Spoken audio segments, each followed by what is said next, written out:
Hey, what's up everybody? Just wanted to do a bit of a follow-up to my video I did on putting original Xbox DLC on a unmodded 360. And this video is going to show a way to get this stuff on to a 360 hard drive using a Macintosh computer, because obviously the software that I showed was for Windows. I cannot find any sort of Macintosh alternative softwares for doing this, so this is going to be the method to do it.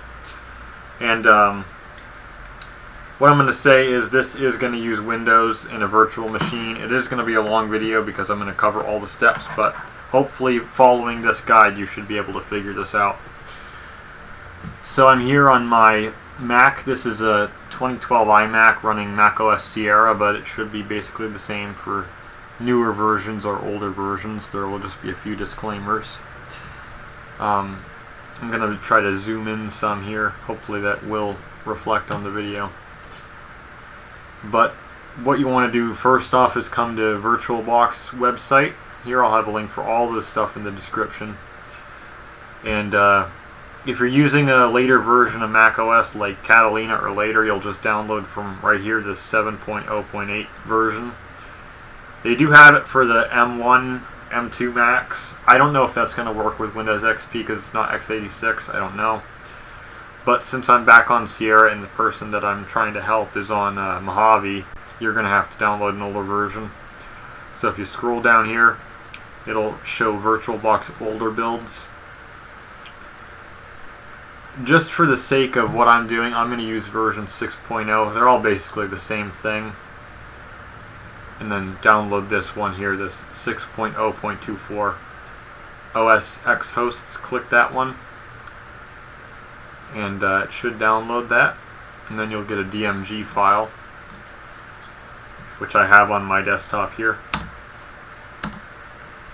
And then what we're going to want to do, just bring up a folder here, is install this. And it comes up with this installer. Continue. There's not really much to customize here, so if I would just do a standard install and then enter your password,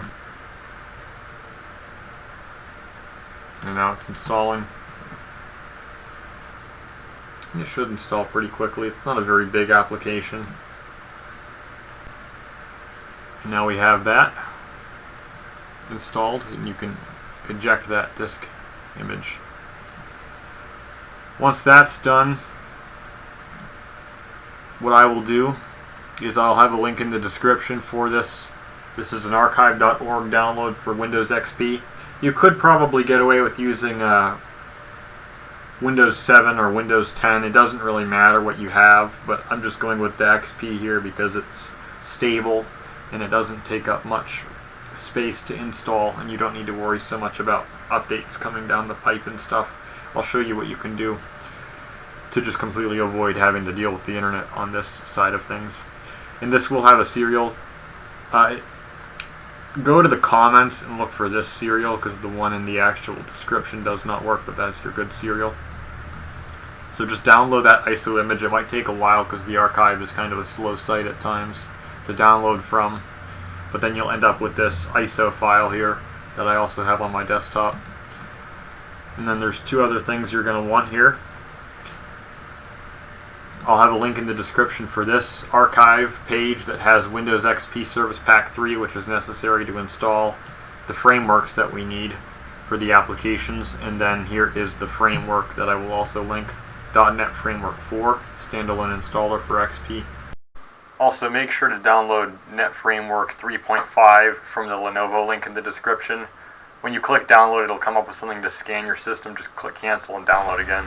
It will work. And that should be everything that you need, other than having obviously the tools like the Party Buffalo and your DLC. So with all that in mind, we want to find and launch VirtualBox.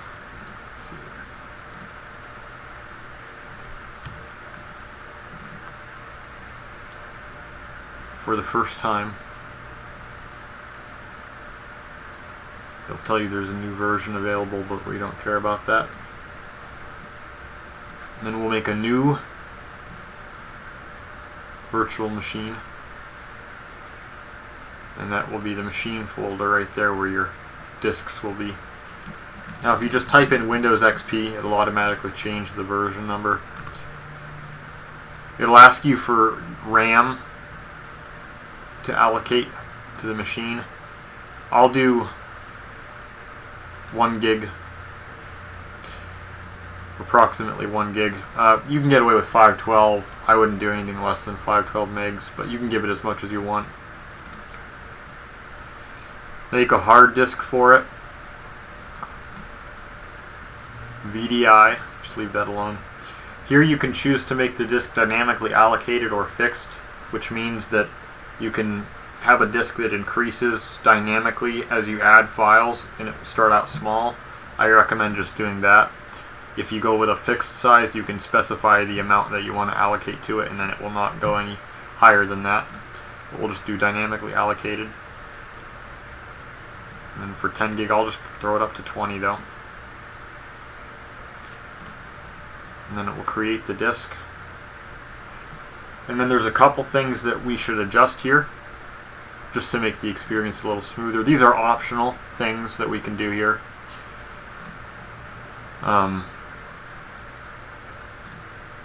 Leave it with 1 core.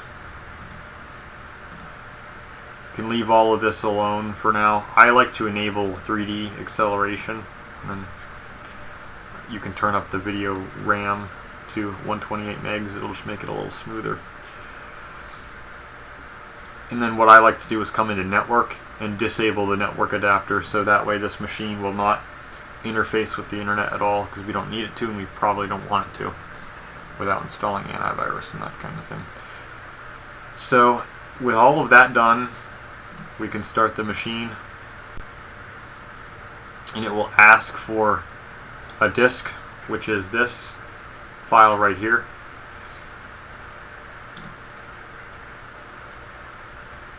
So I'll go to my desktop and select that disk, the ISO file, and then start.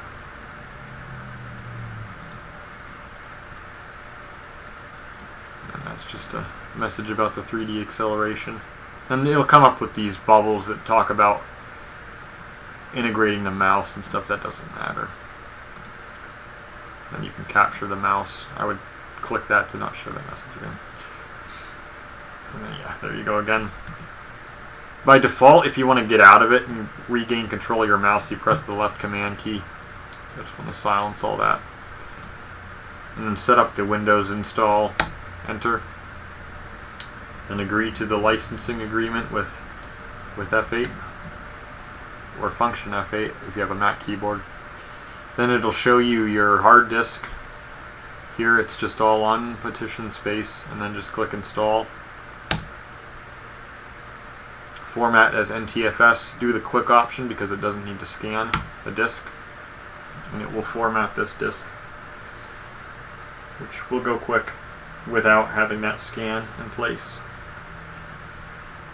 And then it will examine the disk and begin copying the files to be used for the installation. After that had finished, the system automatically restarted and began its own setup. It will install some devices for a couple minutes and then come up with this screen that you have to act on. So here, just click next, and you can enter your name.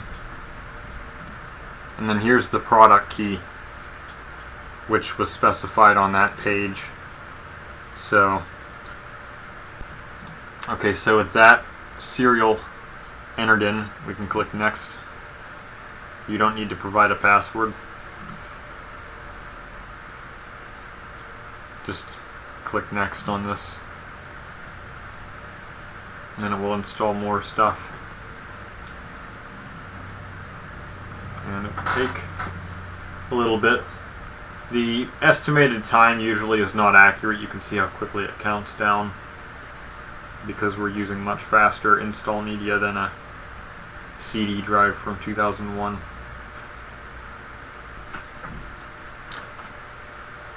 And then once that's done, it will restart our machine. Don't press a key here, just let it boot up on its own. Otherwise you'll just restart the whole process. And here's our first Windows boot screen. And it will initialize itself. And click OK on that. And it will enlarge your screen resolution.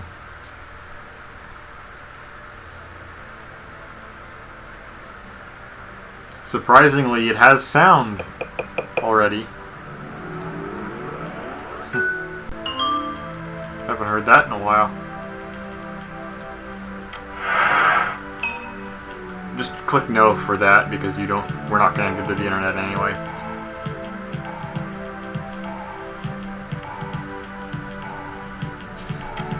And then just again enter your name. And finish. Interesting. I'm surprised that it has sound to begin with.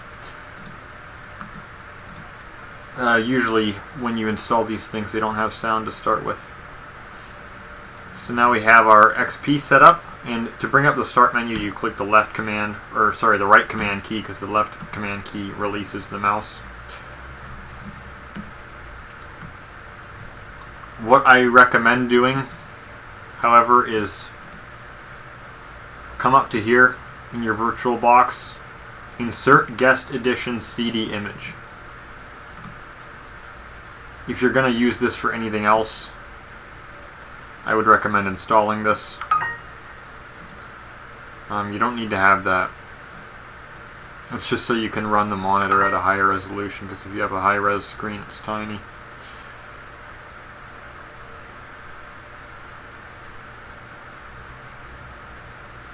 I had suspected that we would have no sound.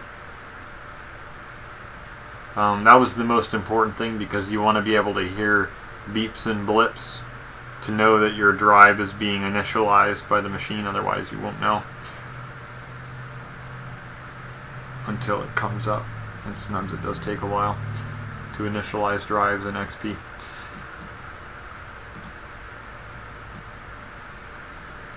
And then it will come up with this thing that was buried behind there. Just that you have to accept the drivers and then reboot the virtual machine again.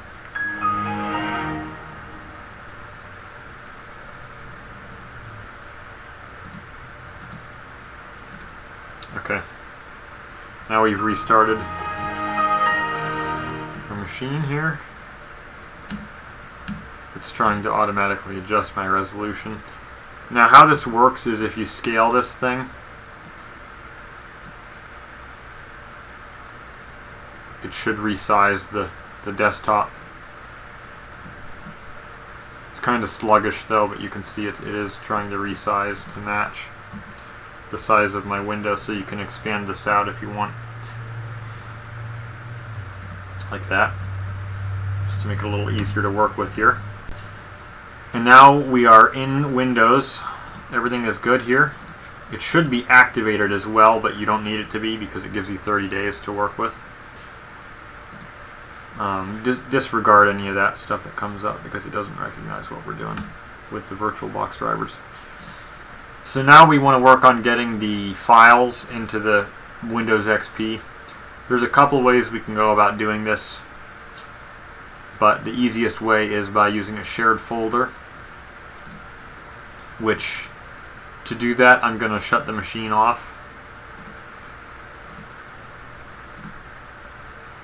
And I'll show you how to set this up. It's very responsive. This virtual machine is. You can use this for all sorts of different things, playing certain older games that don't require much graphics power. Anything that can run in software mode is pretty good. Any work applications it's good with. So for making the shared folder here, I'm just going to create a folder on my desktop. It doesn't matter what it's called. And here I have, this is just what I'm going to use for my content here. So download that. I would unrar it because unless you install WinRAR or something, Windows XP won't know what to do with a RAR file. So just unrar it on the Mac and then drop it into there. Then take the Windows XP Service Pack 3 update and the .NET EXEs that you downloaded, put them in that same folder. Then take your content tool if you need it and your Party Buffalo into there as well. So now we should have everything that we need. That folder is made. You can come into VirtualBox again, Settings, and come over to Shared Folders and click the little plus icon there. You can see. And then select that folder and go find it and open. I would click Auto Mount.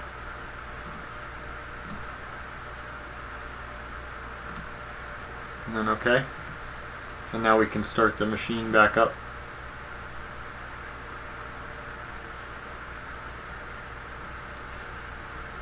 For clarity's sake, I'm going to put this into full screen mode.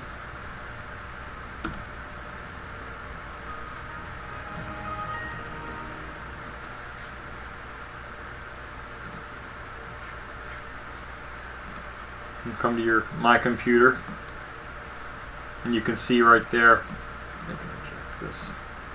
You can see right there that we have a network drive, which is that shared folder.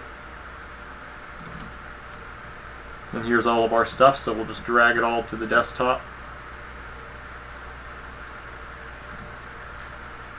And then you're done with that. Now what we're going to want to do first is install Service Pack 3, which is this one. So double click on that and it will extract itself. Next. Agree. Next. And then it will do its thing and install the service pack, which is necessary for that .NET framework. If you do not install this stuff, the applications will simply not open. It actually has come up saying that I need to activate, but yeah, you have 30 days to do it. So it's no big deal. Also, if you go to the bottom of the screen, you can get your dock to come up even in full screen mode. So once that's installed, you'll restart the machine.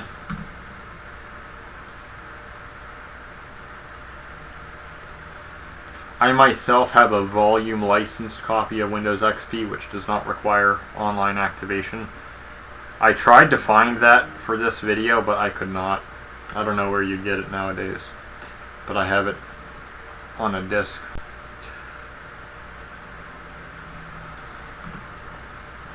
Oh, look at that.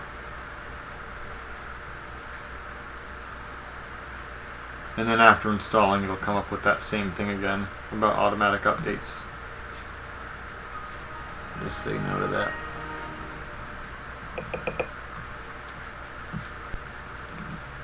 Now install .NET Framework. Just double click on that one and bring it up. And then accept the terms of the license agreement and install it. And then this one doesn't take too long. It does have a tendency to get stuck at a certain progress percentage. Just leave it alone. If you see that green wheel spinning around, it's not frozen. So just let it do its thing. And that's installed now. So we can come in here. There are the zip files, which Windows can recognize. And then just drag Party Buffalo to the desktop or wherever you want it. In the XPX content tool, you can do the same. And these should both run just fine. So here's the content tool. I'm not actually going to sign this content because I don't care. And there you go, my video got interjected on. So, it is what it is, guys. But then Party Buffalo, which is what we're after. Now, it will say this. Alright, there's one thing I forgot about, and I'm sorry. I'm not going to be able to redo the whole video for this. But you need to download .NET Framework 3.5 as well. I thought it would be part of 4, but it's not. This is a link for a Lenovo driver, because if you download this from Microsoft's website, it tries to install files from the internet, which fails. So just come to this Lenovo link I'll have in the description, click download, then it will come up with this compatibility stuff. Just click cancel on it and then click download again, and then it will download for you. And then add this exe to your shared folder and restart the machine to recognize that. Now back on our machine, we'll go back to that network drive and take that .NET framework. We can just run it right from here. We don't need to drag it to the desktop.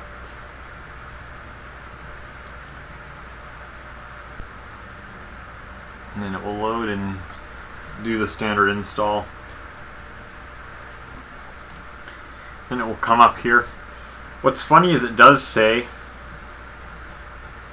that it will do a download, but it doesn't. So accept the licensing agreement and then install, and yeah, it says right there, download complete. I don't know why Microsoft had the tendency to create these stupid online required installers in the late 2000s. It's dumb. I don't know why they bothered with it at that point in the game, because there's some software that they never provided offline installers for, so there's some stuff that's just lost forever now.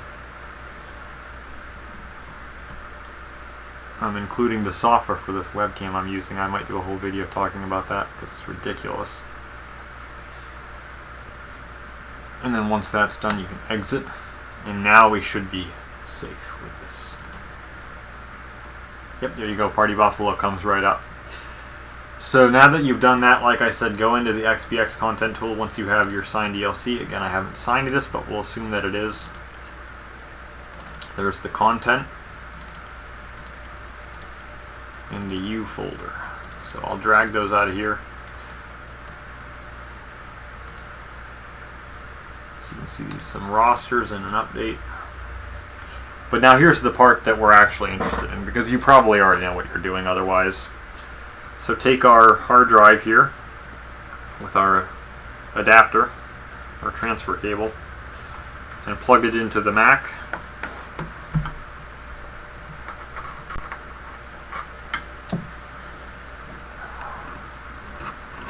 Free port.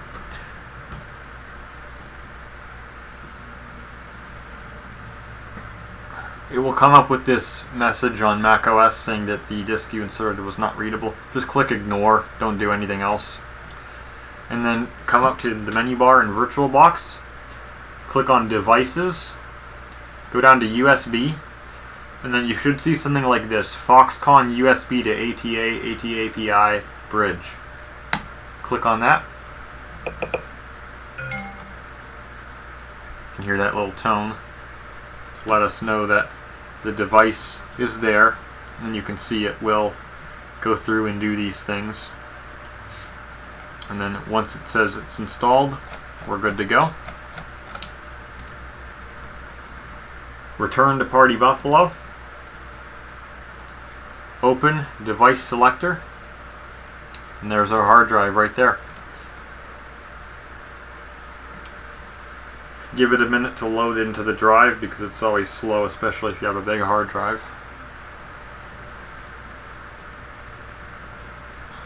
And then here we are. And come into Data, Xbox One, just like I showed in the vid. So here's the U data. So where you'll actually want to be is T data, because U data is the user data, like the saves and stuff. Yeah, I haven't had to do this since that original vid. And then what you want to do, obviously, just like in the tutorial, inject folder with whatever you want. Now I haven't formatted this properly, but this just gives you the idea of what we're doing here, so I'll just put something in here just to show you that it can upload. And there you go, right there. Now and then I'll just delete that. So yep, we can see it interfaces with the drive perfectly, everything works, and you're good to go now. One thing I would recommend to do, just for the sake of safety, to not corrupt your hard drive, I would come down here in the corner, that little thing with a green arrow on it, safely remove hardware, Click on that, and then you'll see a USB mass storage device, and click stop, and then OK. And then that will allow you to safely unplug the drive. And so that's basically all there is to this. Hopefully this was helpful.